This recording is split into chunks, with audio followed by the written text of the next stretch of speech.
నమస్కారం. దూరదర్శన్ వార్తలకు స్వాగతం. నేను సరిత. కరోనాను నియంత్రించేందుకు ప్రతి ఒక్కరూ మాస్క్ను తప్పనిసరిగా ధరించాలి. ముక్కు నోరు కప్పి ఉంచేలా సరైన పద్ధతిలో మాస్క్ను ధరించాలి. తరచూ చేతులను శుభ్రం చేసుకోవాలి. వ్యక్తిగత పరిశుభ్రతను పాటిస్తూ భౌతిక దూరాన్ని తప్పక పాటించాలి. అర్హులందరూ వ్యాక్సిన్ వేయించుకోవాలి. నిబంధనలు పాటిద్దాం, కరోనాను జయిద్దాం. ఇక ఈనాటి వార్తల్లోని ముఖ్యాంశాలు.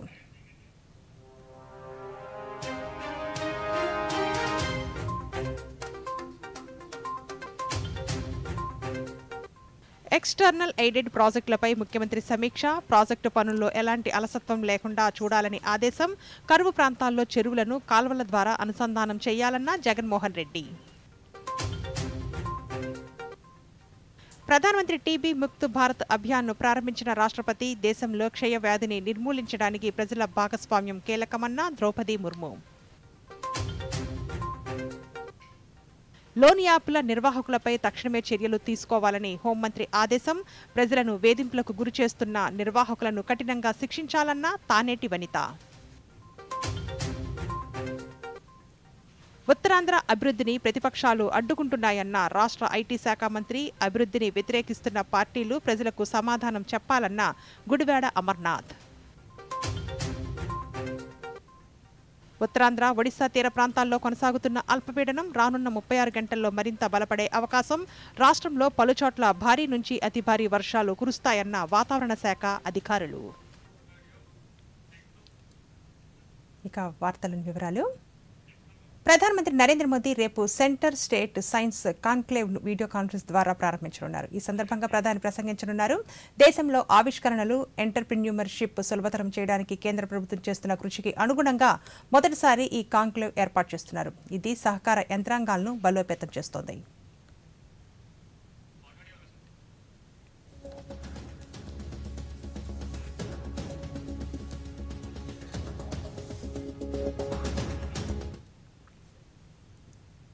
ఆంధ్రప్రదేశ్ శాసనసభ సమావేశాలు ఈ నెల 15వ తేదీ నుంచి ప్రారంభం కానున్నాయి.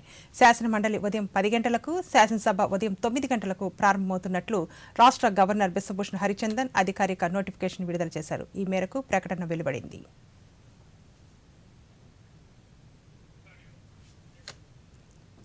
2025 నాటికి దేశాన్ని క్షయవ్యాధి రహిత దేశంగా తీర్చిదిద్దే లక్ష్యంతో ప్రధానమంత్రి టీబీ ముక్త్ భారత్ అభియాన్ను ప్రారంభించింది. ఢిల్లీ నుంచి రాష్ట్రపతి ద్రౌపది ముర్ము వీడియో కాన్ఫరెన్స్ ద్వారా ప్రారంభించగా ఈ కార్యక్రమంలో కేంద్ర వైద్య ఆరోగ్య శాఖ మంత్రి మన్సుఖ్ ఎల్ మాండవీయ, ఆరోగ్య శాఖ సహాయ మంత్రి భారతి ప్రవీణ్ పవార్, కేంద్ర మంత్రులు, గవర్నర్లు, లెఫ్టినెంట్ గవర్నర్లు, ఇతర ప్రముఖులు పాల్గొన్నారు. ఈ సందర్భంగా ద్రౌపది ముర్ము మాట్లాడుతూ క్షయవ్యాధిని దేశంలో నిర్మూలించడానికి ప్రజల భాగస్వామ్యం కీలకమన్నారు. ప్రపంచంలోనే అతిపెద్ద ఆరోగ్య పథకం ఆయుష్మాన్ భారత్ కింద క్షయవ్యాధి నిర్మూలనకు కృషి చేసేందుకు వెల్నెస్ కేంద్రాలు ప్రత్యేకంగా సిద్ధం ఉన్నాయన్నారు. టీబీకి వ్యతిరేకంగా పోరాడాలన్న రాష్ట్రపతి ప్రజా ప్రతినిధుల పాత్ర కూడా కీలకమన్నారు. క్షయవ్యాధిని ముందస్తుగా గుర్తిస్తే అందుకు చికిత్స అందించడం సులువవుతుందని తెలిపారు. ఇదే సందర్భంగా రాష్ట్రపతి క్షయమిత్ర 2.0 పోర్టల్ను ఆవిష్కరించారు. इसलिए है कि भारत में अन्य सभी संक्रमण रोगों की अपेक्षा सबसे अधिक संख्या में लोगों की मृत्यु टीबी से होती है. विश्व की कुल जनसंख्या में भारत की जनसंख्या का हिस्सा 20% से कुछ कम है, लेकिन विश्व में टीबी के कुल मरीजों में 25% से अधिक मरीज भारत में है. ప్రధానమంత్రి TB Mukt Bharat Abhiyan video conference లో పాల్గొన్న కేంద్ర ఆరోగ్య శాఖ మంత్రి మన్సుఖ్ ఎల్ మాండవీయ మాట్లాడుతూ 2030 సుస్థిర అభివృద్ధి లక్ష్యాల కంటే 5 ఏళ్ల ముందు దేశంలో టీబీని అంతం చేయాలని ప్రధానమంత్రి నరేంద్ర మోదీ స్పష్టం చేసిన విషయాన్ని గుర్తు చేశారు. ప్రజల భాగస్వామ్యం ద్వారా భారత్ క్షయ వ్యాధిని ఓడిస్తుందన్నారు. और साथ में ही तंदुरुस्त समाज के लिए जोखिम भी है. WHO ने तय किया है कि विश्व से टीबी का 2030 तक उन्मूलन किया जाएगा, लेकिन हमारे आदरणीय प्रधानमंत्री जी ने इस लक्ष्य से आगे बढ़कर भारत को वर्ष 2025 तक टीबी मुक्त बनाने का बहुत बड़ा संकल्प देश के सामने रखा है. पिछले वर्षों में टीबी उन्मूलन के लिए सरकार ने बहुत तेज गति से प्रयत्न किए हैं और जरूरी तमाम संसाधन उपलब्ध कराए हैं और हमें उससे अच्छे परिणाम भी मिले हैं। लेकिन पिछले 2 साल में कोविड की वजह से इन प्रयत्नों में बहुत सारी बाधाएं भी आई है, जिसे हम नज़रअंदाज नहीं कर सकते। परंतु हम हमारे प्रयत्नों में और तेजी लाकर वर्ष 2025 तक देश से टीबी की बीमारी का उन्मूलन करने के लिए कटिबद्ध है और हमें पूर्ण श्रद्धा है कि माननीय प्रधानमंत्री श्री मोदी जी ने दिखाया वह मार्ग सबका साथ, सबका विकास, सबका विश्वास और सबका प्रयास से देश इस लक्ष्य को प्राप्त करेगा। इन प्रयासों में तेजी लाने के लिए आज हम प्रधानमंत्री टीबी मुक्त भारत अभियान की शुरुआत देश के आदरणीय राष्ट्रपति जी के कर कमलों से करवाने जा रहे हैं। आज़ादी के अमृत काल में आज का दिन देश के इतिहास में बड़े गौरव के साथ याद रखा जाएगा। यह अभियान वह प्रयास है जिससे हम देश की जनशक्ति के आशीर्वाद और प्रयास से टीबी के सामने जीत हासिल करेंगे और मोदी जी का देखा हुआ स्वप्न टीबी हारेगा, देश जीतेगा को साकार भी करेगा। రాష్ట్రపతి ద్రౌపది ముర్ము దృశ్య శ్రవణ విధానంలో ప్రారంభించిన ప్రధానమంత్రి టీబీ ముక్త్ భారత్ అభియాన్ కార్యక్రమంలో రాష్ట్ర గవర్నర్ బిశ్వభూషణ్ హరిచందన్ విజయవాడ రాజ్భవన్ నుండి పాల్గొన్నారు. 2025 నాటికి దేశం నుండి క్షయవ్యాధి నిర్మూలించడమే ధ్యేయంగా ఈ మిషన్ పనిచేయనుంది. ఇది బాధితుడి ఆరోగ్య వ్యవస్థకు సమాజ మద్దతును అందించే దిశగా తొలి అడుగు కానుంది.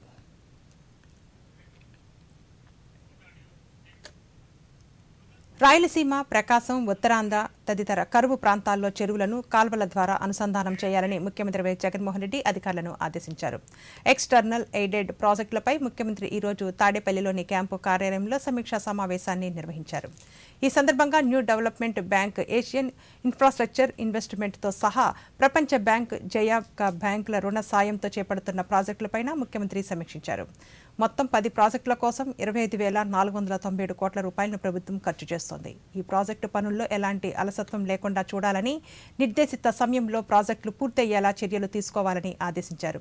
ఇక కరువు ప్రాంతాల్లో కాలువల ద్వారా చెరువుల అనుసంధానంపై చర్చించిన ముఖ్యమంత్రి నియోజకవర్గాన్ని ఒక యూనిట్గా తీసుకుని ప్రస్తుత చెరువుల పరిస్థితి ఎలా ఉంది, ఉండాల్సిన చోట చెరువులు ఉన్నాయా లేదా తదితర అంశాలపై పూర్తి స్థాయిలో అధ్యయనం చేయాలన్నారు. పనులు పూర్తి చేయకుండా వదిలేసిన బ్రిడ్జిలు, ఆర్ఓబీలు, ఫ్లైఓవర్లను పూర్తి చేయడంపై ప్రత్యేక దృష్టి సారించాలన్నారు.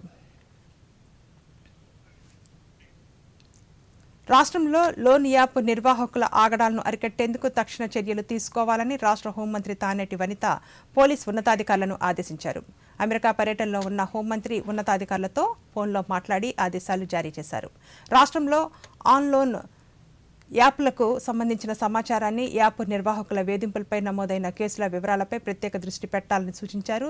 రిజర్వ్ బ్యాంకు అనుమతులు లేని లోన్ యాప్లను గుర్తించి నిర్వాహకులపై కఠిన చర్యలు తీసుకోవాలని ఆదేశించారు. అలాగే లోన్ యాప్ల పేరుతో ప్రజలను వేధింపులకు గురిచేస్తున్న నిర్వాహకులను కఠినంగా శిక్షించాలని హోంమంత్రి ఆదేశించారు.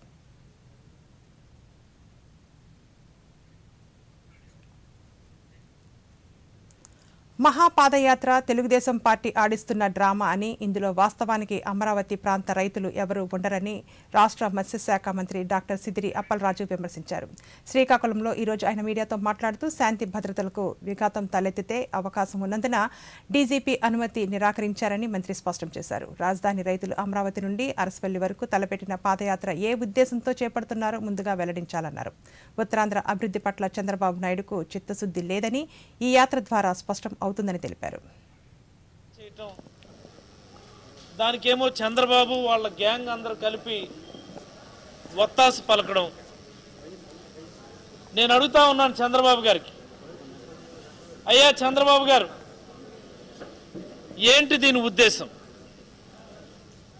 ఇది అమరావతి యాత్ర లేకపోతే విశాఖపట్నం మీద దండయాత్ర అని నేను అడుగుతా ఉన్నాను.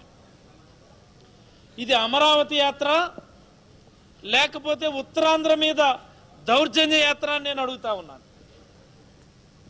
ఇది అమరావతి యాత్ర లేకపోతే ఉత్తరాంధ్ర అంటే వెనుకబడినటువంటి ప్రాంతం, పూర్తిగా వెనుకబడినటువంటి వర్గాలు జీవిస్తున్నటువంటి ఈ ప్రాంతం మీద ఏమిటి దౌర్జన్య యాత్ర అని నేను అడుగుతా ఉన్నా. చంద్రబాబు గారు మాత్రం చాలా ఆనందంగా ఎక్కడో హైదరాబాద్లో ఏసీ రూమ్లో కూర్చొని ముసిమిసి నవ్వులు నవ్వుతూ ఉంటాడు. ఎందుచేతంటే గౌరవ హైకోర్టు వారు యాత్ర చేసుకోండి అని చెప్పి పర్మిషన్ ఇచ్చారు.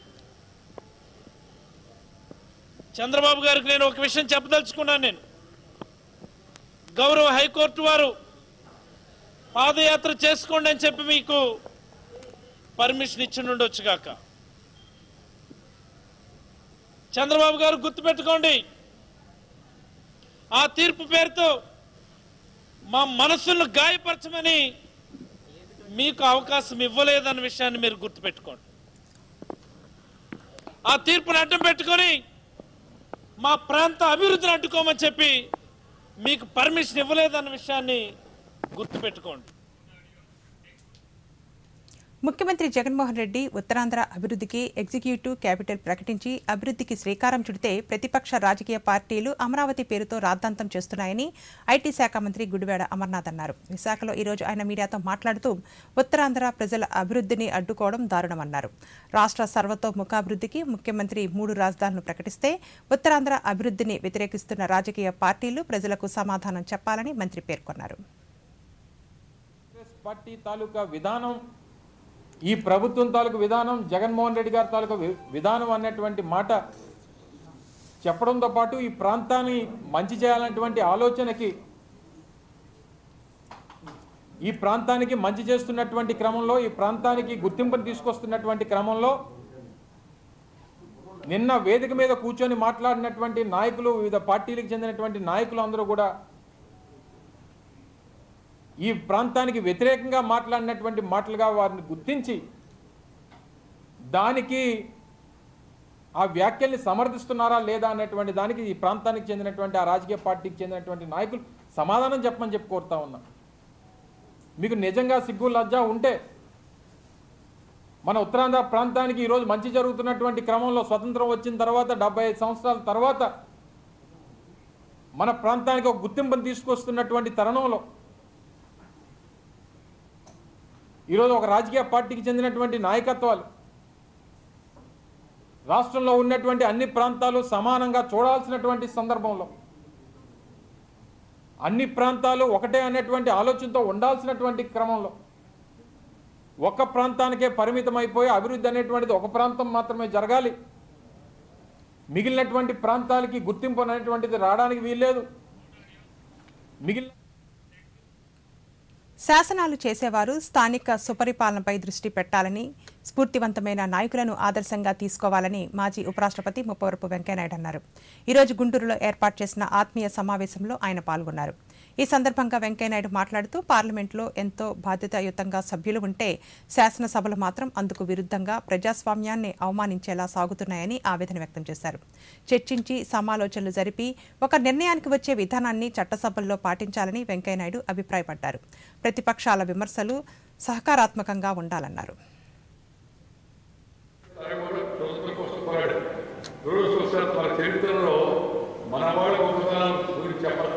Robert Clive the great, mother క్యామెడర్ ది గ్రేట్, ఇవి మనం మన దేశంలో ఎంతమంది అక్కడి నుంచి ఇక్కడ దాకా దాకా వాళ్ళ చరిత్ర వెలుగులోకి రావాల్సినంతగా వెలుగులోకి రాదు.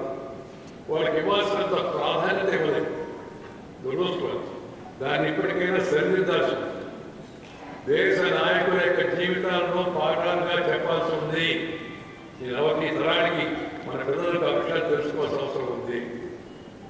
పార్కులు ఏర్పాటు చేసిన, మనం రేపు గ్రంథాలయాలు ఏర్పాటు చేసిన, ఏది ఏర్పాటు చేసిన దేశ నాయకుల పేరులో మనం కేవలం ఒక వ్యక్తి, ఒక కుటుంబం అని, ఒక వంశమో కాకుండా అందరికీ ఎవరెవరికి నచ్చిన వాళ్ళ వాళ్ళకి న్యాయం చేసే ప్రయత్నం మనందరం చేయడం మన యొక్క కర్తవ్యం. ఎందుకంటే ఆజాదీగా అమృత మహోత్సవం చేసుకుంటున్నాం. లాస్ట్ పాయింట్, స్వతంత్రం వచ్చి మనకి 70 సంవత్సరాలు ఆజాదీగా అమృత మహోత్సవం. ఆ కాలంలో జరిగిన సంఘటనలు, చేసిన కృషి, వాటిని గుర్తు చేసుకొని కర్తవ్య దీక్షతో ముందుకు వెళ్ళాలి. హక్కులు ఎంత ముఖ్యమో బాధ్యతలు కూడా అంత ముఖ్యం. రాజ్యాంగం మనకు చెప్పిన బాధ్యతలను మనం విస్మరిస్తాం. అందువల్ల ఈ ఆజాదీ కా అమృత మహోత్సవ సందర్భంగా అందరం మన బాధ్యతను మనం గుర్తిస్తాం. 2022 నీట్ పరీక్షా ఫలితాల్లో జాతీయ స్థాయిలో 12వ ర్యాంకు సాధించారు పశ్చిమ గోదావరి తాడేపల్లిగూడెం పట్టణానికి చెందిన మట్టాదుర్గ సాయి కీర్తితేజ. ఢిల్లీ ఎయిమ్స్లో చదివి వైద్యుడు కావాలనే లక్ష్యంతో ర్యాంకు సాధించినట్లు సాయి కీర్తితేజ దూరదర్శన్కు తెలిపారు. పేదలకు ఉచిత వైద్యం అందిస్తానని అంటున్న తేజతో పశ్చిమ గోదావరి జిల్లా నుంచి మా ప్రతినిధి ఐ సుబ్బారావు నిర్వహించిన ప్రత్యేక ముఖాముఖిని ఇప్పుడు చూద్దాం. మరి 12వ ర్యాంకు సాధించి రాష్ట్ర స్థాయిలో మొదటి ర్యాంకు సాధించినటువంటి పశ్చిమ గోదావరి జిల్లా తాడేపల్లిగూడెం పట్టణానికి చెందినటువంటి సాయి కీర్తితేజ మనతో ఉన్నారు. ఇప్పుడు మనం మరిన్ని విషయాలు అడిగి తెలుసుకుందాము. నువ్వు ఇట్లా జాతీయ ర్యాంకు సాధించడం పట్ల ఎట్లా ఫీల్ అవుతున్నావు? ఈ విజయం నాకు రావడం ఎంతో ఆనందంగా ఉంది. నేను చిన్నప్పటి నుంచి వైద్యుడు కావాలనేది నా కోరిక. దానికి తగ్గట్టుగానే మా తల్లిదండ్రులు నాకు నాణ్యమైన విద్య అందించాలని ఎప్పటి నుంచో కష్టపడుతూ వచ్చారు. అలాగే వైద్యుడు అవ్వాలనేది చిన్న విషయం కాదు. కాబట్టి దానికి తగ్గట్టుగా కృషి చేయాలని అనుకున్నాను. అలాగే మా అధ్యాపకులు నా స్నేహితులు కూడా దీనికి ఎంతో కృషి చేశారు. నేను ఎప్పుడు డాక్టర్ అవ్వాలనేదే ఫోకస్గా పెట్టుకుని మిగతావి వదిలేసి చదవడం మీద దృష్టి సాధించాను. అలాగే ఒక వేలో చదవడం అనేది, అంటే మిగతా వాళ్ళు చదవడం కాకుండా ఎలా చదివారో కాకుండా నేనే ఒక కరెక్ట్గా చదివి ఎగ్జామ్కి ఎలా తగ్గట్టు చదవాలో ఊహించుకుని అదే విధంగా ఫాలో అయ్యి నాకు తగ్గట్టుగా నేను చదవడం వల్ల ఈ ర్యాంక్ సాధించడం అనేది నేను భావిస్తున్నాను. అలాగే నేను భవిష్యత్తులో ఎయిమ్స్ ఢిల్లీలో చదువుకుని డాక్టర్ని అయ్యి అందరికీ నాణ్యమైన వైద్యం ఉచితంగా కానీ తక్కువ ధరలో కానీ అందించాలని కోరికపడుతున్నాను. ఇప్పుడు తేజతోటి పాటు వారి యొక్క పేరెంట్స్ ఉన్నారు. వారి మాటల్లో మరిన్ని వివరాలు అడిగి తెలుసుకుందాం. చెప్పండి, ఎట్లా ఫీల్ అవుతున్నారు మీరు? మా బాబు దుర్గసాయి కీర్తితేజ సాధించిన విజయానికి మేము చాలా గర్వపడుతున్నాము. వాడికి చిన్నప్పటి నుంచి కూడా డాక్టర్ అవ్వాలనే కోరికని మేము కొంచెం బలోపేతం అనుకున్నాము. అక్కడ యాజమాన్యం కానీ అధ్యాపక బృందం కానీ వారు ఇచ్చినటువంటి ఒక ప్రణాళిక, నిరంతర కృషి, వాడి మీద చూపించిన వ్యక్తిగత శ్రద్ధ బాబుకి ఎంతో తోడ్పడ్డాయి. ఎప్పుడు కూడా బెంగ అనేది ఎప్పుడూ లేదు. హాస్టల్లో ఉంటూ అక్కడే చదువుకుంటూ వాళ్ళు ఇచ్చినటువంటి ప్రతి ప్రణాళికను వీడు ఫాలో అవుతూ ఒక ప్రణాళిక బద్ధంగా ఎగ్జామ్స్ రాస్తూ ఈ డాక్టర్ సీట్ సాధించడానికి కృషి చేశాడని అనుకుంటున్నాను. తేజ తండ్రి ఆయన మరి వైఎస్ఆర్ హార్టికల్చర్ యూనివర్సిటీలో ఒక శాస్త్రవేత్తగా పనిచేస్తున్నారు. మరి ఇన్ని విషయాలను ఆయన అడిగి తెలుసుకుందాం. సార్ చెప్పండి. నమస్కారం అండి. సో మా బాబు కీర్తితేజ ఇటీవల నిర్వహించినటువంటి నీట్ 2022 యూజీ ఎగ్జామ్లో all India 12th rank, AP state first rank సాధించాడు. అది మాకు చాలా ఆనందంగా ఉంది. బాబుకి మేము చిన్నప్పటి నుంచి కూడా చదువు మీదే దృష్టి పెట్టాలని చెప్తూ దానికి సంబంధించిన పుస్తకాలు కానీ దానికి సంబంధించిన ఇతర మార్గాల ద్వారా కానీ తనని ప్రోత్సహిస్తూ మంచి విద్యా సంస్థల్లో చదివించాలి, మంచి నాణ్యమైన విద్యను అందించాలి అన్న దృక్పథంతో మేము తనని స్కూల్ స్టేజ్ నుంచి కూడా మంచి విద్యను అందించడానికి మేము ప్రయత్నం చేశాము. బాబు కూడా సమయం వృధా చేయకుండా వేరే వ్యాపకాలు ఏమీ లేకుండా చదువు మీద దృష్టి పెట్టి నిరంతరం కృషి చేయడం వల్ల కూడా తను ఈ ర్యాంకు సాధించాడు. ఇది మాకు చాలా ఆనందంగా, సంతృప్తికరంగా ఉంది. చిన్నారులు, కిషోర బాలలు, గర్భిణీలు, బాలింతల ఆరోగ్యంపై ప్రత్యేక దృష్టి పెడుతూ పోషణ్ మాసోత్సవాలు జరుపుకుంటున్నామని ఎన్టీఆర్ జిల్లా కలెక్టర్ దిల్లీరావు అన్నారు. పోషణ్ మాసోత్సవాల్లో భాగంగా నందిగామ ఐసీడీఎస్ ప్రాజెక్టు పరిధిలో నిర్వహించిన మహిళలకు వైద్య పరీక్షలు, సామూహిక శ్రీమంతం, చిన్నారులకు అన్నప్రాసన, ఊయల కార్యక్రమాల్లో కలెక్టర్ పాల్గొన్నారు. ఈ సందర్భంగా కలెక్టర్ మాట్లాడుతూ మహిళలకు పౌష్టికాహారం అందించేలా రాష్ట్ర ప్రభుత్వం అన్ని చర్యలు తీసుకుంటోందని తెలిపారు.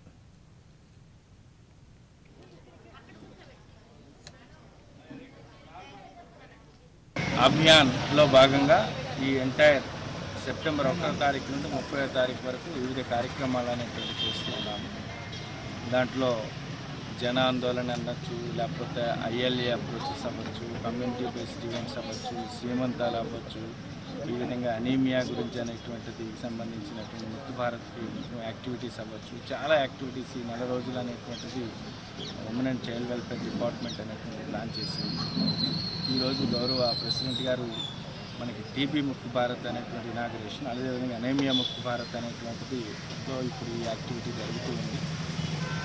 మన జిల్లా ఇటు అనీమియాలో కానీ దీంట్లో కానీ బెటర్ పెర్ఫార్మెన్స్ అనేటువంటి ఉంది. ఇటు స్టంటింగ్ పర్సంటేజ్లో కానీ లేకపోతే ఇటు అండర్ వెయిట్లో కానీ వీటన్నిటిలో కూడా మిగిలిన జిల్లాలతో పోల్చుకుంటే ఎన్టీఆర్ జిల్లా అనేటువంటి బెటర్ పెర్ఫార్మెన్స్ ఉన్నప్పటికీ కూడా చాలా ఇంప్రూవ్ చేసుకోవడానికి అవకాశం ఉంది.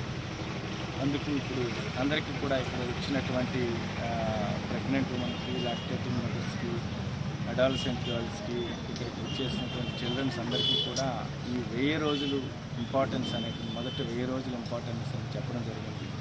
ఆ కన్సెప్షన్ నుండి ఉన్న డెలివరీ వరకు ఉన్నటువంటి 9 months, ఆ తర్వాత ఉన్నటువంటి 24 months, మొత్తం 1000 days యొక్క ఇంపార్టెన్స్. ఎందుకంటే ఆ టైంలోనే బ్రెయిన్ డెవలప్మెంట్ ఉంటుంది కాబట్టి ఆ టైంలో ఎట్టి పరిస్థితుల్లో కూడా అనేటువంటి ఎనీమిక్గా అనేటువంటి ఉండకూడదు. తల్లి ఎనీమిక్గా ఉంటే పిల్లడు కూడా ఎనీమిక్గా వస్తాడు. పిల్లడు ఎనీమిక్గా ఉంటే అనేటువంటిది వాళ్ళకి సంబంధించినటువంటి బ్రెయిన్ డెవలప్మెంట్ కూడా, కాగ్నిటివ్ డెవలప్మెంట్ కూడా సఫిషియెంట్గా ఉండదు. జిల్లా స్థాయిలో నూతనంగా నిర్మించనున్న జాతీయ రహదారుల డిపిఆర్ను త్వరితగతిన రూపొందించి కేంద్ర ప్రభుత్వానికి పంపాలని మచిలీపట్నం పార్లమెంటు సభ్యులు వల్లభనేని బాలశౌరి అధికారులను ఆదేశించారు.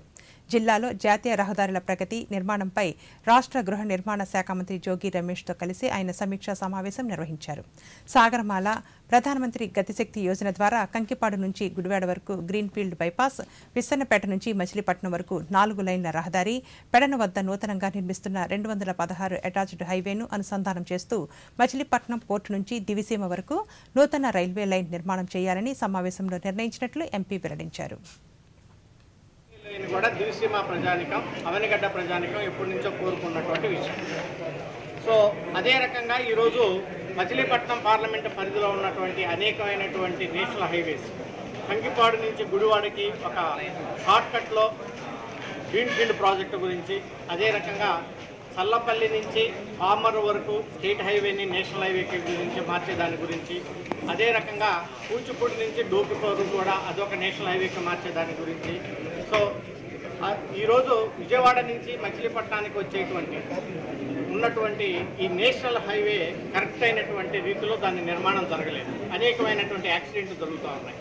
సో దాన్ని ఏ రకంగా రెక్టిఫై చేయాలి, అదే రకంగా అక్కడ సెంట్రల్ లైటింగ్ ఏ రకంగా ఏర్పాటు చేయాలి, కంకిపాడు దగ్గర కానీ, పామరు దగ్గర కానీ, అలాగే గూడూరు దగ్గర కానీ, అలాగే ఇప్పుడు రైతులకు రావాల్సినటువంటి కాంపన్సేషన్స్ ఏదైతే ఉన్నాయో ఈ నేషనల్ హైవేలో అది కూడా ఇవ్వలేదు. వీటన్నిటిని గురించి కూడా కూలంకషంగా చర్చ జరగడం జరిగింది. దీన్ని ఫర్దర్గా ప్లాన్ ఆఫ్ యాక్షన్స్ని కూడా ఏ రకంగా చేయాలనేది కూడా అధికారులను కోరాం. త్వరలో ఈ సమస్యలన్నింటినీ కూడా పరిష్కారం. వారసత్వ రాజకీయాలకు వ్యతిరేకంగా బీజేపీ పోరాటం చేస్తోందని పార్టీ జాతీయ అధ్యక్షులు జేపీ నడ్డా అన్నారు. ఛత్తీస్గఢ్ రాజధాని రాయ్పూర్లో ఈరోజు జరిగిన పార్టీ కార్యకర్తల సదస్సులో నడ్డా మాట్లాడుతూ కశ్మీర్ నుంచి తమిళనాడు వరకు వారసత్వ రాజకీయాలకు వ్యతిరేకంగా బీజేపీ పోరాటం చేస్తోందన్నారు. కాంగ్రెస్ పార్టీ సిద్ధాంతాలు లేని పార్టీ అన్నారు. ప్రధానమంత్రి నరేంద్ర మోదీ నేతృత్వంలో కేంద్ర ప్రభుత్వం సాధించిన విజయాలను గ్రామ గ్రామానికి వెళ్లి ప్రజలకు వివరించాలని కార్యకర్తలకు సూచించారు. तो नरेंद्र मोदी जी ने फिर चाहे वो अंबिकापुर हो, बिलासपुर हो, भिलाई हो, दुर्ग हो, जगदलपुर हो, कोरबा हो, राजगढ़ हो, रायपुर हो, राजनांदगांव हो, सबकी तस्वीर बदलने का काम रमन सिंह जी के सरकार में, उनके नेतृत्व में तस्वीर बदलने का काम कर रहा था।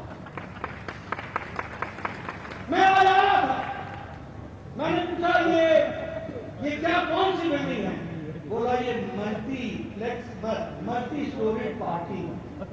मैंने कहा ये कब बनाई है? तो हमें पता चला कि बना तो रमन सिंह के बाद जमाने में था, भूपेश के आने से रुक गया है। यानी फुल स्टॉप ब्रेक लगाने का काम।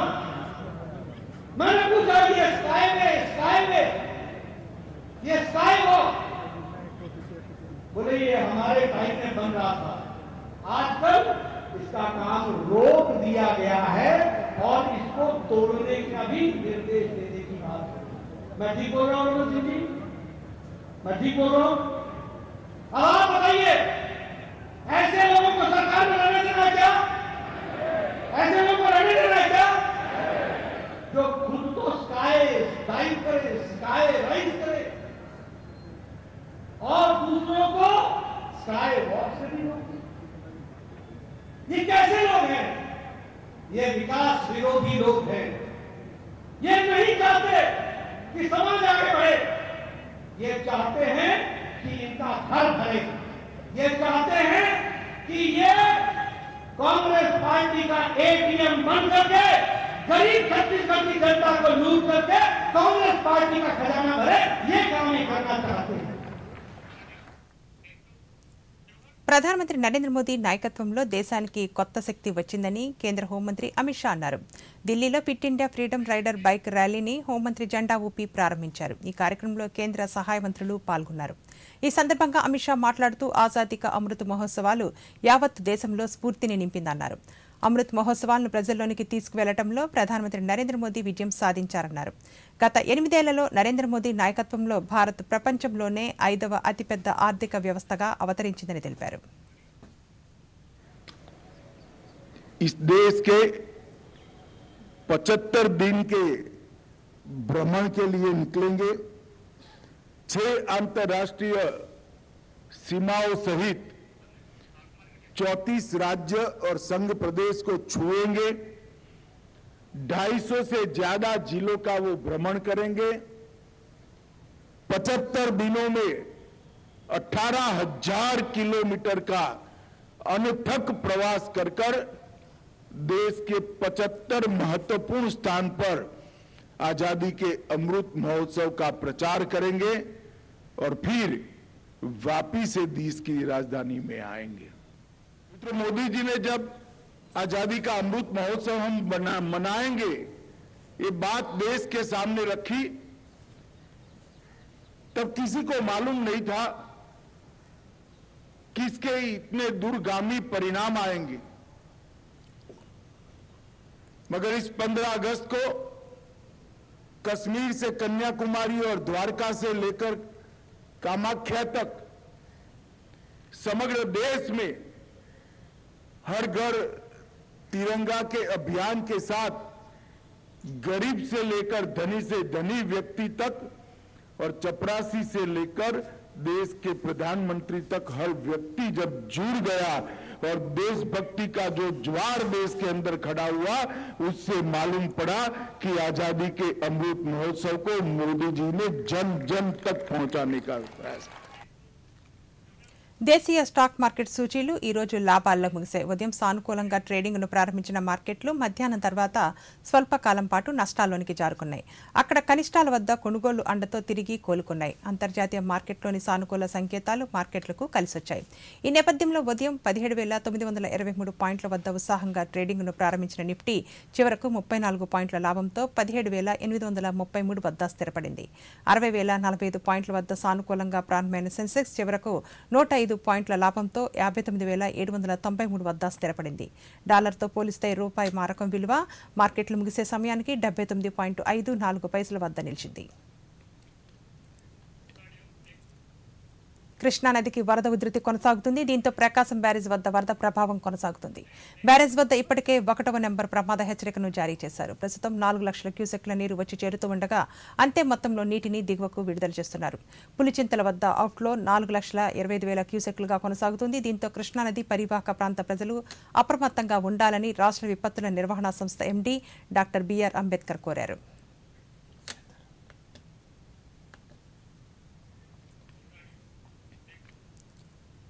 పశ్చిమ మధ్య వాయువ్య బంగాళాఖాతం వద్ద ఉన్న అల్పపీడనం ఉత్తరాంధ్ర ఒడిశా తీర ప్రాంతాల్లో కొనసాగుతోంది. ఈ అల్పపీడనం రానున్న 36 గంటల్లో దక్షిణ ఒడిశా ఉత్తరప్రదేశ్ తీరానికి దగ్గరగా వచ్చి మరింత బలపడే అవకాశం ఉన్నట్లు అమరావతిలోని వాతావరణ కేంద్రం అధికారులు తెలిపారు. వీటి ప్రభావంతో రాష్ట్రంలో రాగల 36 గంటల్లో తేలికపాటి నుంచి ఒక మోస్తరు వర్షాలు కురియడంతో పాటు అక్కడక్కడ భారీ నుంచి అతి భారీ వర్షాలు కురిసే అవకాశం ఉన్నట్లు తెలిపారు. విశాఖపట్నం, తూర్పుగోదావరి, శ్రీకాకుళం, విజయనగరం, పశ్చిమ గోదావరి, కృష్ణా, గుంటూరు, చిత్తూరు జిల్లాల్లో పలుచోట్ల భారీ నుంచి అతి భారీ వర్షాలతో పాటు గంటకు 30 నుంచి 40 కిలోమీటర్ల వేగంతో ఈదురుగాలు వీచే అవకాశం ఉన్నట్లు తెలిపారు.